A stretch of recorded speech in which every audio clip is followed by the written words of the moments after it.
Hi and welcome to another business tip from the Trades Coach, helping you to build a more profitable business. One of the questions that I ask my clients when we're working or starting to work through the sort of the financial module of our program that we work together with builders is what sort of level of understanding do they have of their financials? And to be fair, most people either have a medium to low understanding of their financials, or they have a poor understanding of their financials, and that's perfectly understandable. I mean, hey, you came to this business to be a builder. You didn't start out in business to be an accountant, okay? But at the end of the day, you are a business owner, and like it or not, you do need to gain a slightly better understanding of your financial situation of your business in order to improve and grow your business. Because the more you understand about it, the more you can look at it, the more you can manage it, the more you can change it, and the more you can improve it. So what we're going to look at today is just in very, very broad terms, what are three of probably the most important financial statements for you to become a little bit more familiar with in order to improve the financial management of your company.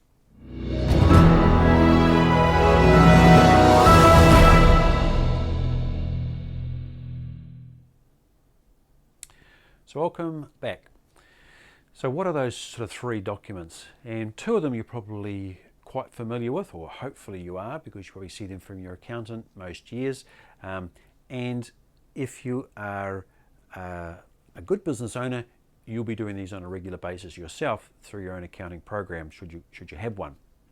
And these days, with these online sort of accounting programs like Xero and MYOB Online, even QuickBooks, there's no excuse for not being able to look at financial reports on a fairly regular basis in order to track to sort of see how the company is performing. So the first and probably most important financial statement that you'll be looking at is the profit and loss. Okay, and some accountants might term that the statement of financial performance. And what your profit and loss is a document that shows over a period of time, and you can run a profit and loss for a month, 3 months, 6 months, or a year, or even longer. Your accountant obviously will do one for a year. What that shows you is during that period of whatever the dates that you specify, what is the amount of money, revenue that has come into your business, and what are the amount of expenses that you've paid out of your business, and what is the leftover figure at the bottom, and is that a positive profit or is it a loss? So a profit and loss looks at a period of time at the financial performance of the business. The next document is the balance sheet. Okay, and what the balance sheet is rather than over a period of a specified date range, a balance sheet is a snapshot in time. It's usually done on one particular day. And again, your accountant will do it on the 31st of March that year. And what that balance sheet shows at that particular point in time is how much the business is worth. And that's been an accumulation of the business value since its inception, since you started out in business, okay? And it will show what the business owns. In other words, what are the assets of the business? And those are all of the current assets, like the cash in the bank, the amount of people that owe you money, work in progress, things like that. And then the fixed assets of the business, which will be land and buildings if you've got any, plant and machinery, that type of stuff, income generating assets. So those are the assets of the business, what the business own, less what the business owes. In other words, what you owe to your suppliers, what you owe in short-term and long-term loans for equipment that you may have purchased. And the difference between what you own, the assets, and the liabilities, what you owe, is what you as the owner of the business, what's the equity, the owner's equity of the business, okay? And hopefully that's a positive figure. Also, the owner's equity will be increased over time if you've retained some profits from the profit and loss over time. That helps to add up or increase the amount of equity that you have in the business. So that's what the balance sheet shows, how much the business is worth at that particular point in time.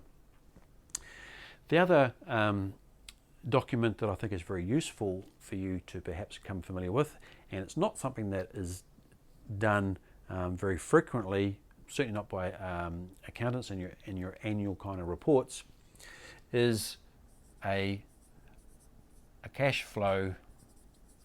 And usually you're looking at a forecast going forward, okay? Because profitability is important in your business, but also cash flow is important in your business. And if you can monitor the future cash in and out of your business that's going to be occurring, then that's going to give you an increased level of understanding and confidence as to how your business is running.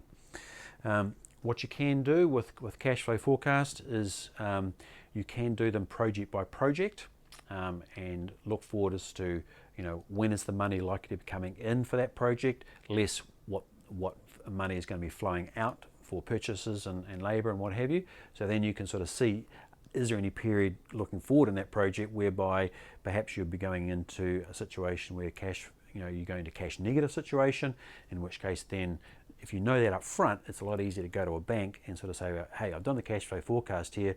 It's project's looking okay, but for these sort of 2 months here, we're looking to be cash negative. We need to put some funding things in place. And it's a lot easier to do that, negotiate that up front with your bank manager, as opposed to waiting until you actually run out of money and then having to go cap in hand because you're just in a weaker position. And if you've got multiple projects running, obviously you can add those project cash flow forecasts together to give you an overall picture of what the overall business is looking like. Plus, with a cash flow forecast, you can look at when other